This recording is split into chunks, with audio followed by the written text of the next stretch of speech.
Study circle online में आप सभी का मोस्ट वेलकम है।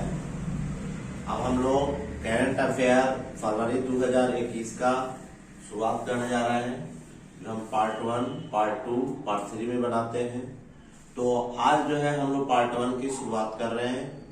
आज जो है शुरुआत करने से पहले हमारा चैनल अभी जो है एक नया दरोगा का बैच शुरुआत किया है, जो आपको हर एक मंडे, वेडनेसडे और थर्सडे को हमारा सेट मिलेगा और उसको बनाएंगे।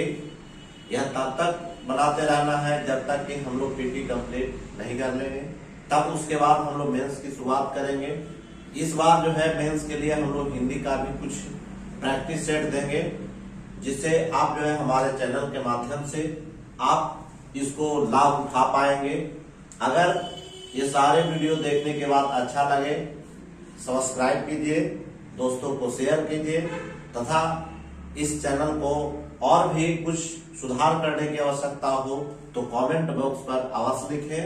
तो आज का हम लोग करंट अफेयर की शुरुआत करने जा रहे हैं, जिसमें हम लोग देख सुने हैं कि संसद भवन, दूसरा संसद भवन का उद्घाटन संसद भवन के बगल में किया जाने वाला है, जिसका शिलान्यास हमारे प्रधानमंत्री श्री नरेंद्र मोदी के द्वारा 10 दिसंबर 2020 को किया गया है। इस भवन का डिजाइन जो है अहमदाबाद के messrs HCP design and management प्राथमिक लिमिटेड के द्वारा किया जाना है। वर्तमान संसद भवन का आधारशिला जो हमारा बना था वो 12 फरवरी 1921 को इसका आधारशिला रखा गया था तथा इसका उद्घाटन 18 जनवरी 1927 को लॉर्ड इरविन के द्वारा किया गया था। कहने का मतलब है यह जो है संसद भवन अंग्रेजों के द्वारा बनाया गया था। उस समय वहां का वायसराय जो है, भारत का वायसराय लॉर्ड इरविन साहब थे, जिन्होंने इस संसद भवन का उद्घाटन किया था। 1951 में पहले आम सभा चुनाव के समय देश की कुल जनसंख्या उस समय 36 करोड़ है, जबकि आज हम लोग जान रहे हैं कि हमारी जनसंख्या 121 करोड़ है। जब हमारा देश आजाद हुआ था उस समय लोकसभा के सीटों की संख्या 489 थी। एक लोकसभा सीट पर 7 लाख की जनसंख्या पड़ती थी, लेकिन आज जो है हमारे देश में एक लोकसभा सीट के लिए हमारा जो है 25 लाख की जनसंख्या पड़ती है। इसलिए यह जो है फिक्स 2026 के परिसीमन तक रहेगा और इसके बाद जो है फिर जो है प्रस्तावित जो है अगर बढ़ता है तो उसके अनुसार जो है हमारे लोकसभा के सीटों का जो है कितना लाख जनसंख्या होगी निर्धारित की जाएगी। लेकिन वर्तमान में इसकी एक लोकसभा सीट में 25 लाख की जनसंख्या के करीब आती है, जबकि आजादी के समय एक लोकसभा सीट के लिए 7 लाख की जनसंख्या थी। वर्ष 2020 में संसद के बैठकों की संख्या आज तक 1951 से लेकर के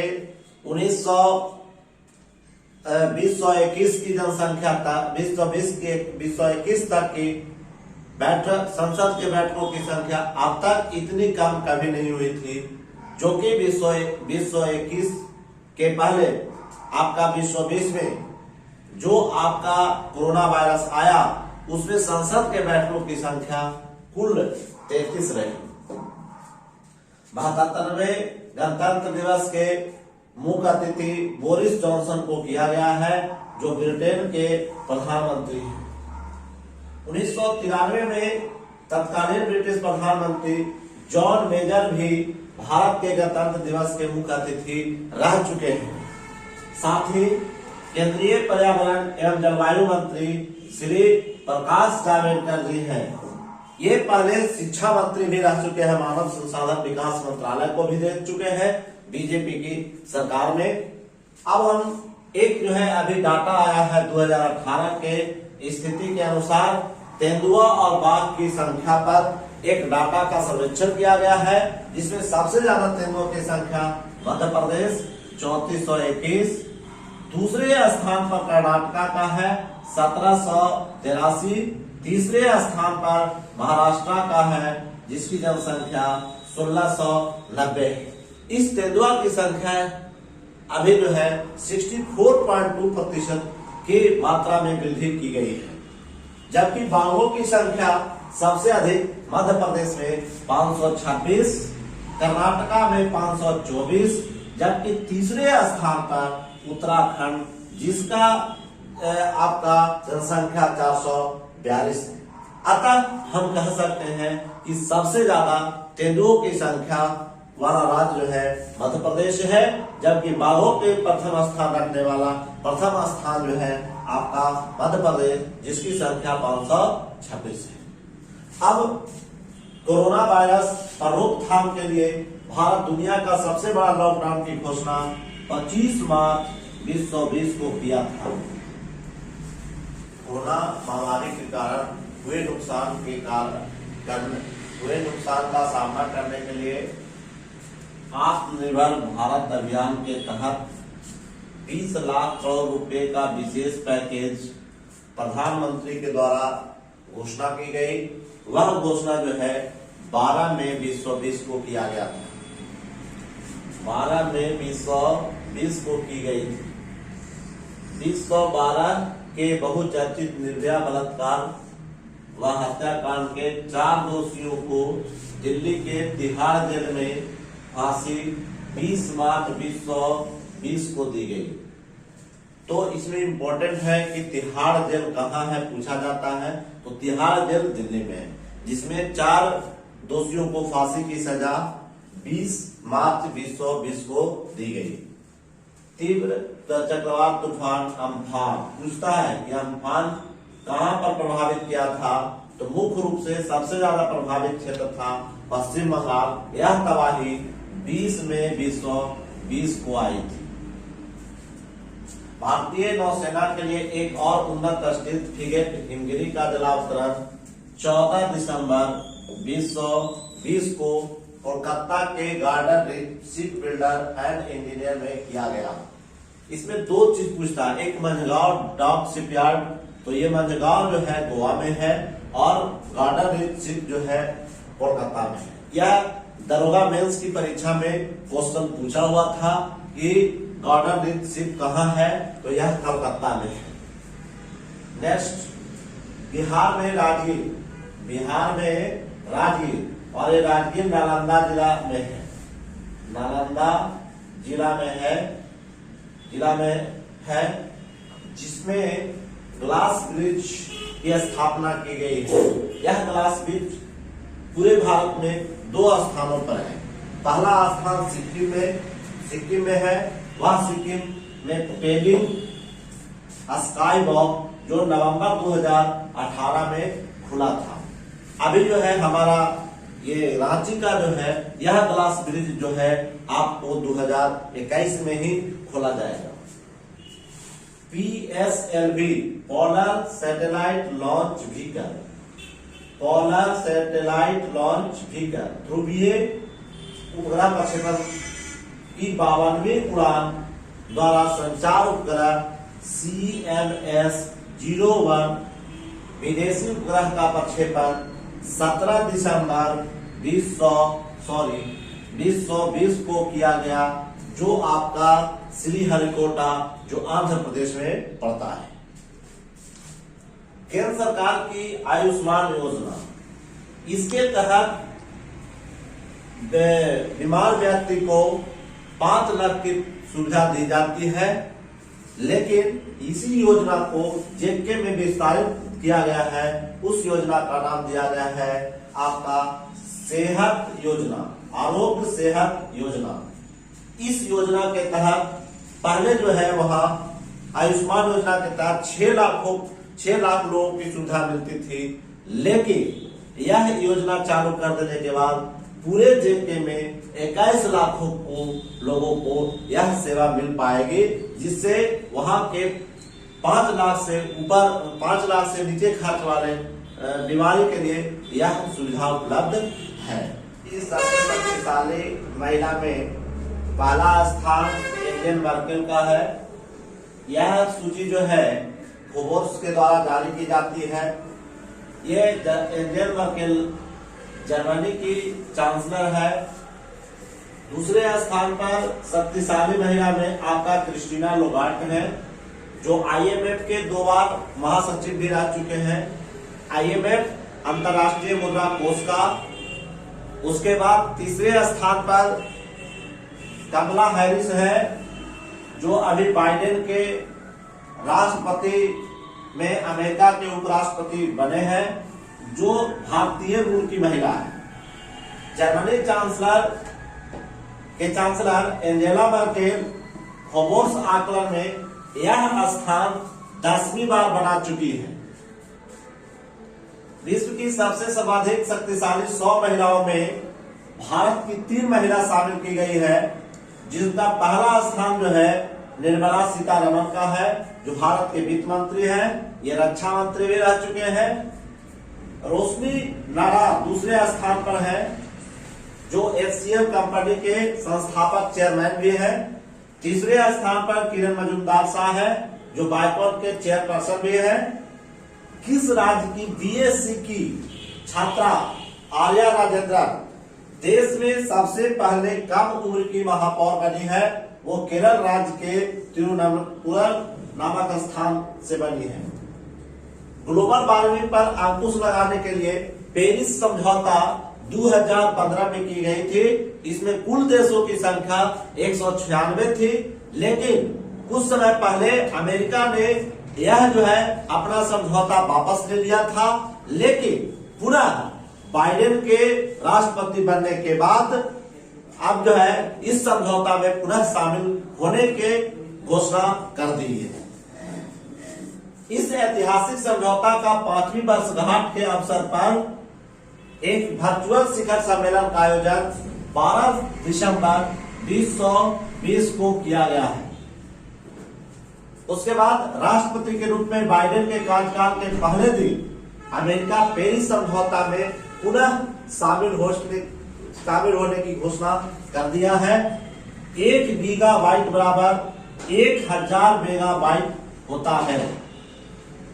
चंद्रमा की सतह से मिट्टी व चीनी चट्टानों के नमूने लेने के लिए चीन द्वारा 23 नवंबर 2024 को प्रक्षेपित चांग-E5 मिशन अपना यह कार्य पूरा करके 16 दिसंबर 2020 को अपने धरती पर वापस लौटा। यह प्रक्षेपण का केंद्र वेनचांग स्थान पर है, जो कुल चंद्रमा पर 23 दिन रहकर यह काम करके पुनः पृथ्वी पर लौटी थी। सिनेमा स्कोप संघाई सहयोग संगठन के देशों के लिए भारत द्वारा जारी किया गया एक फिल्म श्रृंखला है। इस फिल्म श्रृंखला का पहला उद्घाटन फिल्म जो है 3 इडियट है। अब हम लोग एक चीज को समझ लें कि SCO का फुल फॉर्म पूछता है सर, तो SCO का फुल फॉर्म होता है संघाई कोऑपरेशन ऑर्गेनाइजेशन। संघाई सहयोग संगठन के महासचिव व्लादिमीर नोरोव हैं। 31 जनवरी 2020 को ब्रिटेन यूरोपीय संघ के सदस्य से अलग हो गया। 9 फरवरी 2020 को दक्षिण कोरिया की पैरासाइट फिल्म को सर्वश्रेष्ठ ऑस्कर जीतने का पहला गौरव प्राप्त हुआ, जो पहली गैर अंग्रेजी फिल्म है।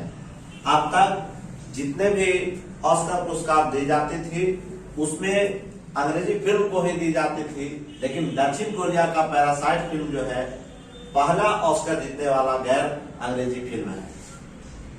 चीन चंद्रमा की सतह से चट्टान के नमूने लाने वाले अमेरिका USSR के बाद तीसरा देश है।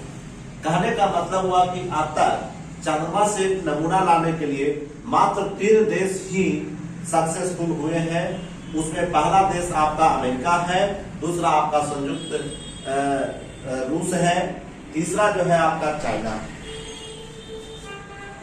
जुलाई 1969 में अमेरिका का अपोलो 11 मिशन तथा 1970 में यूएसएस आपका लूना 60 मिशन जो है ये काम कर चुके हैं। पृथ्वी के निकट एक क्षुद्र ग्रह है जिसका नाम है रियोगु की सतह से मिट्टी के नमूने लाने के लिए जापानी अंतरिक्ष एजेंसी जाक्सा, जापानी अंतरिक्ष एजेंसी का नाम क्या है, जाक्सा, द्वारा 3 दिसंबर 2014 को प्रक्षेपित यान हायबुसा नाम है उस प्रक्षेपण यान का हायबुसा 2 अपना मिशन 5 दिसंबर 2020 को पूरा कर पृथ्वी पर लौटा है। यह पूरा समय जो है इस नमूने को लाने में 6 वर्ष का समय लग चुका है। नेक्स्ट, पृथ्वी पर सटीक निगरानी के लिए चीन ने, कौन सा देश, चीन ने उन्नत किस्म के अर्थ ऑब्जर्वेशन सैटेलाइट गाओफोन 14, उस सैटेलाइट का नाम है गाओफोन 14 को पृथ्वी के निचली कक्षा 6 दिसंबर 2020 को स्थापित किया है, जिससे पृथ्वी के किसी भी जगह का हम लोग आसानी से चित्र खींच सकते हैं। उस का नाम, सैटेलाइट का नाम है गाओफोन 14। यह आपका जो है सिचोंग सैटेलाइट लॉन्च सेंटर से छोड़ा गया है। 5 दशक पश्चात चंद्रमा की सतह पर पुनः अमेरिका वर्ष 2024 में चंद्रमा पर अपने अंतरिक्ष यात्रियों को उतारेगा। इसे इस मिशन का नाम दिया है आर्माटिस मिशन।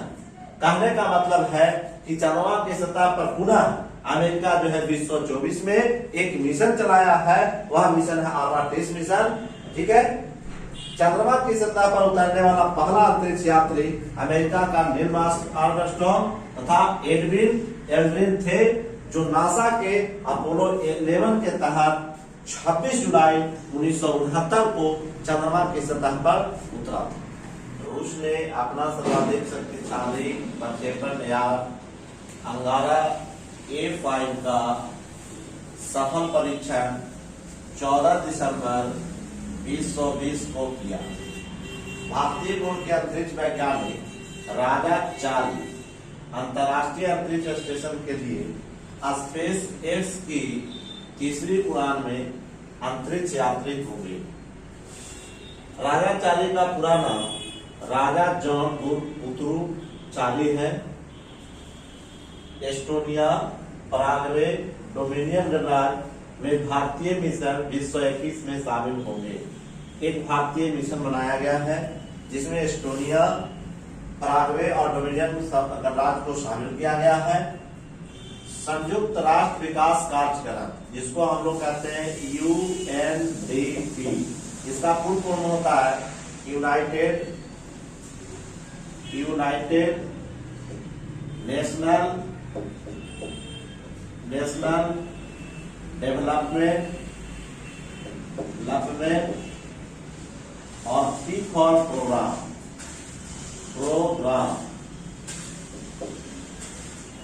कार्यक्रम 2020 में मानव विकास रिपोर्ट जारी किया गया, जिसमें भारत का स्थान 131वां है। यूएनडीपी में कुल 189 देश हैं।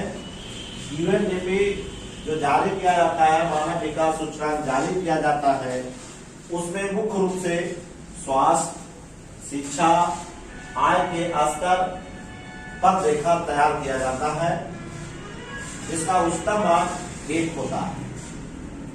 यूएनडीपी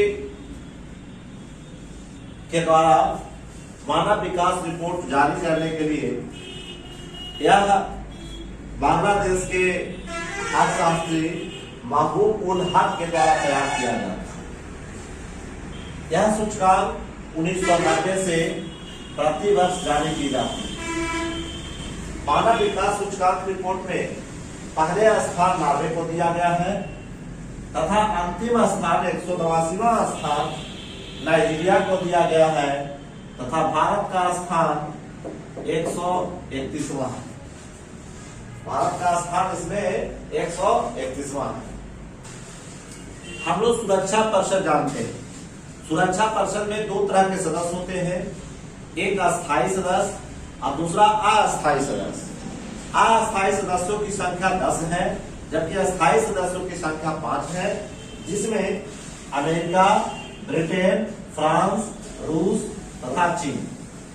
इसमें जो है, जो आपका अस्थायी सदस्य 10 देश होते हैं, उनका 2 वर्षों के बाद 2 वर्ष कार्यकाल रहता है और उनका समय जो है परिवर्तित होते रहता है। जैसे भारत को अब तक कुल 8 बार इसकी सदस्यता ग्रहण कर चुकी है, जिसमें अब जो आपका शुरुआत हुआ 1 जनवरी 2021 से 2 वर्ष तक यह सुरक्षा परिषद का अस्थायी सदस्य रहेगा। कब तक कौन कौन सा समय में रहा भारत का अस्थायी सदस्य? पहली बार 1950 से 51, दूसरी बार 1967 से 68, 1972 से 73, 77 से 78, 85, 91, 92, 2011 बार। इस प्रकार से जो है अब तक इन्होंने 8 बार यह सदस्यता प्राप्त कर चुकी है। भारत के साथ 4 अन्य अस्थायी सदस्य बनाए गए। उनका नाम है नॉर्वे, मैक्सिको, आयरलैंड, केन्या। ये सभी जो है 2022 तक अस्थायी सदस्य रहेंगे। उसके साथ साथ भारत भी रहेंगे। बांग्लादेश के प्रधानमंत्री शेख हसीना है। भारत और बांग्लादेश के बीच वर्चुअल शिखर सम्मेलन 17 दिसंबर 2021 को हुआ, जिसमें भारत के नरेंद्र मोदी और बांग्लादेश के प्रधानमंत्री शेख हसीना ने भाग लिया। प्रमुख बैंक दर आपका 4.25% है। नगद आरक्षण अनुपात CRR 3% है। सांविधिक तरलता अनुपात, जिसको हम लोग कहते हैं SLR, स्टैट्यूटरी लिक्विडिटी रेशियो, जो आपका 18% है। रेपो दर 4% है। रिवर्स रेपो दर 3.35% है। भारत के किस राज्य में बंदरों के लिए एक बचाव और पुनर्वास केंद्र की स्थापना की गई है? वह राज्य है तेलंगाना। दूसरा, किस देश ने अमेरिका के प्रधानमंत्री नरेंद्र मोदी को लीजन ऑफ मेरिट पुरस्कार दिया गया? तो लीजन ऑफ मेरिट पुरस्कार जो है अमेरिका ने दिया है। नेक्स्ट, राष्ट्रीय गणित दिवस 22 दिसंबर को मनाया जाता है। यह भारत के प्रसिद्ध गणितज्ञ श्री रामानुजन के जन्मदिन पर मनाया जाता है। इनका जन्म 22 दिसंबर 1887 को हुआ था। यह मनमोहन सरकार में 2012 से मनाया जाता है। अब जो है ये पहला पार्ट हमारा समाप्त होता है। अब इसके बाद हम लोग दूसरे पार्ट में मिलेंगे। अगर यह वीडियो अच्छा लगेगा तो सब्सक्राइब, बेल का आइकन बटन को दबाइएगा, साथ ही अन्य दोस्तों को भी शेयर करेंगे। तब तक के लिए आपको धन्यवाद।